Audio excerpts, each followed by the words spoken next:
क्या आपने एक पिता, पुत्र और गधे की कहानी सुन के रखी है? Yes, the father, the son and the donkey. इस कहानी में एक पिता और पुत्र रास्ते पर जा रहे हैं, उनके साथ उनका गधा भी जा रहा है। किसी ने उनको देखा और कमेंट किया, कितने बेवकूफ़ हैं दोनों, साथ में गधा है लेकिन पैदल चल के जा रहे हैं। So father decided he is going to ride the donkey now. तब लोगों ने ये कहा कि कितना इनसेंसिटिव फादर है कि देखो बच्चा पैदल चल रहा है और खुद गधे की सवारी कर रहा है। जब बच्चे को बिठाया गया तो लोगों ने कहा कि बच्चा बिल्कुल रिस्पेक्ट नहीं करता, परवाह नहीं करता अपने फादर की, खुद गधे पे बैठ के जा रहा है, फादर चल रहा है। इस कहानी का एक बहुत सरकास्टिक वर्जन भी है जिसमें लास्ट में पिता और पुत्र दोनों ने गधे को अपने सर पर उठा लिया था। हम असल जिंदगी में ऐसा नहीं कर सकते, लेकिन हम काफ़ी कुछ सुनते हैं अपने हर एक्शन के बारे में। तो चलिए आज हम इसके बारे में थोड़ी बात करते हैं।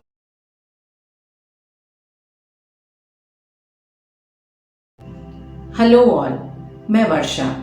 आज हम बात करते हैं कि हम जब भी कुछ एक्शन लेते हैं उसके परिणाम में हमको कुछ वर्बल रिएक्शंस मिलते हैं, यानी क्रिटिसिज्म या appreciation. So let us talk about criticism today.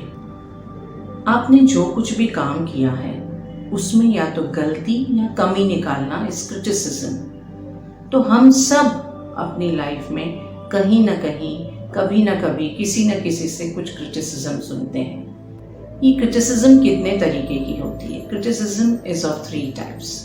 First is positive और constructive criticism, second is negative और destructive criticism, and the third is self criticism, which is the worst. So let's take them according to their intensity. The worst is self criticism. आपके अंदर की वो आवाज़ जो ये कहती है तेरे से नहीं होगा, You are not capable, you are not good enough to do it। उस क्रिटिसिज्म को हम कैसे हैंडल कर सकते हैं? हमको अपने अंदर की जो आवाज़ है उसको चेंज करना होगा। हमारे पेरेंट्स हमको कैसे इनकरेज करते हैं, चीयर लीडर्स अपनी टीम्स को कैसे इनकरेज करती है, the very same way we have to become a loving parent for ourselves and do cheerleading for all that we do. हमारी जो नेगेटिव आवाज़ है उसको हमको पॉजिटिव करना है। जैसे अगर मैंने डिसाइड किया कि मुझे इस बार एग्ज़ाम में 90% लाने हैं, लेकिन उस आवाज़ ने मुझे कहा तुझसे तो नहीं होगा, तू इतनी अच्छी नहीं पढ़ने में, then what do I do is I go back to the time that I had achieve that. जब मुझे 90% मिले थे मैं उस टाइम को याद करती हूँ, and I tell myself if I can do it once I can do it again. कई बार ऐसा होता है कि हमने वो नहीं करके रखा हुआ है, मैंने 90% कभी नहीं लाए। So in that case I will think of ways that I can improve my skills. मैं किस तरीके से उसको अचीव कर सकती हूँ, मैं इन तरीकों के बारे में सोचूंगी। Just reverse the voice that is criticizing you in your head and you can handle self-criticism. Second is negative criticism, यानी ऐसी criticism जो आपको सिर्फ डिस्ट्रक्ट करने के लिए, आपके कॉन्फिडेंस को कम करने के लिए दी जाती है।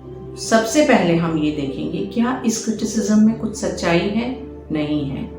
Then we have to think that the person who is criticizing us this way is doing it out of their own fears and frustrations. हो सकता है इसका हमसे कुछ लेना देना नहीं है, लेकिन वो इंसान जो हमको क्रिटिसाइज कर रहा है वो खुद को क्रिटिसाइज ना करे, इसलिए अपना फोकस हमारी क्रिटिसिज्म पे डाल रहा है, because they don't find any value और any worth in what they do. Just take it with dignity, with grace, और खुद को बड़ा करते हुए वी हैव टू से थैंक यू टू देम। जैसे किसी पार्टी में आपने डांस किया, आपको किसी ने आकर कहा तुम्हारा डांस बड़ा बुरा था, जस्ट स्माइल, से thank you very much for your feedback, लेकिन मैंने एंजॉय किया और मुझे पता है कि अगर मैं प्रैक्टिस करूं तो मैं बेहतर ही हो सकती हूँ।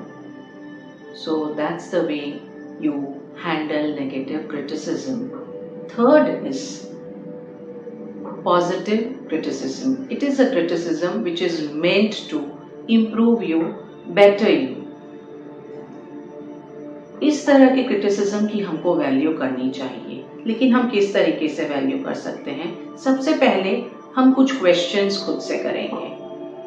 फर्स्ट, मेरा माइंडसेट कैसा है? क्या मैं इस क्रिटिसिज्म को दूसरे व्यक्ति को खुश करने के लिए एक्सेप्ट करूंगी या खुद को ग्रो करने के लिए एक्सेप्ट करूंगी? If I am ready to grow myself, good, yes. Second question is from whom is it coming? ये क्रिटिसिज्म जिससे आ रही है, do I trust that person? मुझे उनके मोटिवेशंस पता है? यस। थर्ड, ये क्रिटिसिज्म क्या मुझे आगे बढ़ाएगी या मुझे पीछे धकेलेगी? अगर इन तीनों क्वेश्चंस के आंसर यस में है, then we have to move ahead. सबसे पहले एक लंबी गहरी सांस लेकर के वो क्रिटिसिज्म सुनिए, here the person out. Second is be receptive, don't be defensive.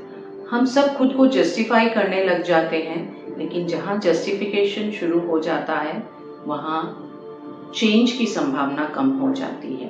Third, we ask ourselves, do we resonate with it? क्या हम रिलेट कर पा रहे हैं इससे? कहीं ना कहीं क्या हमारे अंदर भी ये डाउट पहले से था? हो सकता है कोई एक काम है जो मैं बहुत अच्छे से नहीं करती, लेट्स टेक गाना गाना, बट आई लव सिंगिंग, लेकिन मुझे कहीं ना कहीं खुद पता है कि मैं अच्छा गाना नहीं गाती। In that case, if somebody is telling me you don't sing well, you need to learn. So I need to start working on that. लेकिन कई बार हमको पता ही नहीं रहता। मुझे लगता है मैं बहुत अच्छा गाती हूँ, लेकिन किसी ने मुझे कहा मैं अच्छा नहीं गाती। So in that case, I need to get a second opinion. क्या ये सही है? और अगर सेकेंड ओपिनियन भी उसको वैलिडेट करती है, then I have to start working. लेकिन कुछ भी चेंज लाएं, किसी भी चीज़ पे काम करना शुरू करें, उसके पहले हमको ये देखना है कि ये जो हम करने वाले हैं, ये एक्शन जो हम लेने वाले हैं, is it in our list of priorities? क्या ये हमारे प्रायोरिटीज से अलाइन कर रहा है? अगर ये हमारी लाइफ की प्रायोरिटीज में से है तो definitely we need to focus on it. लेकिन मेरे लिए ये इम्पॉर्टेंट ही नहीं है, then I can ignore it also. गाना मैं शौकिया गाती हूँ, इतना इम्पॉर्टेंट नहीं है मेरे लिए, बहुत सारी चीज़ें और हैं मेरे पास करने के लिए, so I can ignore it for the time being. So that is how you handle criticism. Aristotle ने कहा है to avoid criticism, do nothing, say nothing and be nothing. लेकिन क्या वो संभव है? तो हम कुछ न कुछ करेंगे, कुछ न कुछ कहेंगे और कुछ बनेंगे, और क्रिटिसिज्म इसके साथ आएगी ही। So I have shared my ways to handle criticism. आपके पास क्या क्या टिप्स है क्रिटिसिज्म हैंडल करने के लिए? Please comment in the comments below, and if you have liked the video, share, subscribe to my channel. Till then, it's Varsha saying bye bye.